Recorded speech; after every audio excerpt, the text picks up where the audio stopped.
Hi and welcome back once again. Today I'm going to cover posture at the desk. Really important at the moment with our current situation with isolation. Lots of people working from home, either from desktops or laptops. I'll give some pointers for laptops at the end. But what I will do is give you my approach, which I've given to numerous clients with great feedback over the many years in clinic. It's a slight alteration on what you would see with standard ergonomics. I found that standard ergonomics is often just too difficult for people to integrate that if they're hot desking, or it's hard for them to integrate it through fatigue. If they're not particularly strong, it's hard to hold the positions that a lot of ergonomics would tell you to hold or adopt. So first off, the number one thing I always ask a client to do is raise the monitors. So an ergonomic assessment would usually, or the one I was taught, would usually have you eye level to the top of the monitor with the idea that your eyes will look down without moving your head. So you would lower your eye line diagonally down. Just not feasible for most people. I think what starts to happen is as our eyes fatigue, we immediately start to look down. So from this position, we would go to here. That in turn causes fatigue. We start to get a dropped head or a forward head posture where we round out the upper back, increase kyphosis in the upper back, upper thoracic spine, and then we will turn the head or extend the head to look at the screen, causing impaction of the facet joints, muscle tension, shortening of some muscles, lengthening and weakening of others, which over time causes degeneration in the facet joints of the neck. We might get impaction or irritation of facet joints and nerves. So what I always find most agreeable is to actually have your eye line to the middle of the monitor. Sounds like common sense, but it actually isn't how most people have their desk set up. In this case, these new monitors, I would actually have to probably raise this by a book or two, because these are probably just a little bit too low, but good enough for me in terms of not getting backache and neck ache. But I would maybe raise those slightly, as my eye line is to about here, so slightly above middle. What we also want to do is be at a distance that allows you to focus to the monitor. So either you bring the monitors forward so that you're not straining to see what's going on, or you bring yourself nearer. Now, bear in mind that as you fatigue, often what will happen is if you don't correct your own position or the monitor's position, if we're talking an hour or two at the computer, you will start to do that because you'll be refocusing to the screen. Watch out for that and adapt your position. You may even want to set a timer every 30 minutes or so to reassess yourself.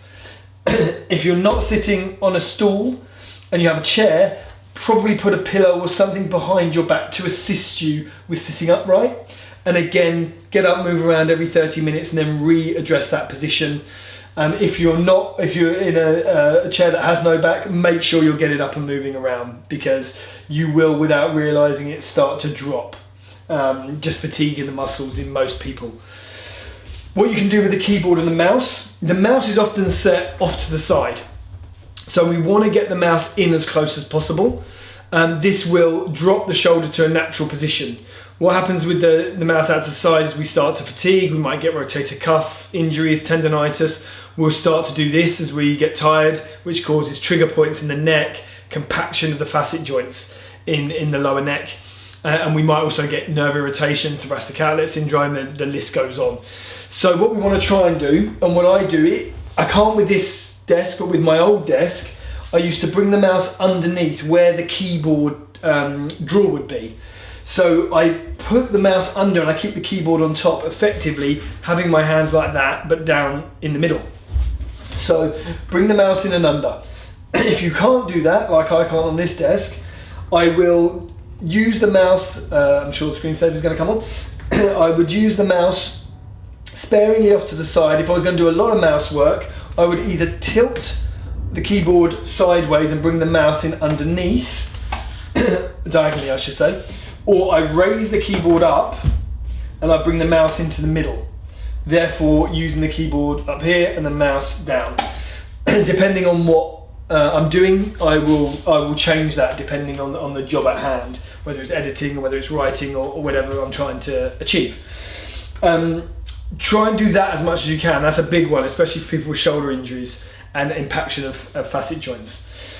Be aware of fatigue of your eyes. That's going to be the biggest thing, is needing to adjust your position depending on time of day, how long you've been working.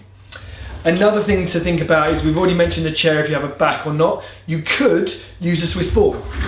So if we bring in a Swiss ball, or a fit ball, depending on what you call them, and you could sit on that. Now what you'll see is, with the Swiss ball, it actually raises me up a little bit more, so I would need to raise my monitors. It will engage the core, so it will give you almost a core workout. Probably not a workout, but it will engage the core, giving you more tone in your core and hopefully more stability for your lower back. So if you're struggling to get a lot of core work in, maybe think about using a Swiss ball when sitting at the desk. I'm going to go back to the other seat.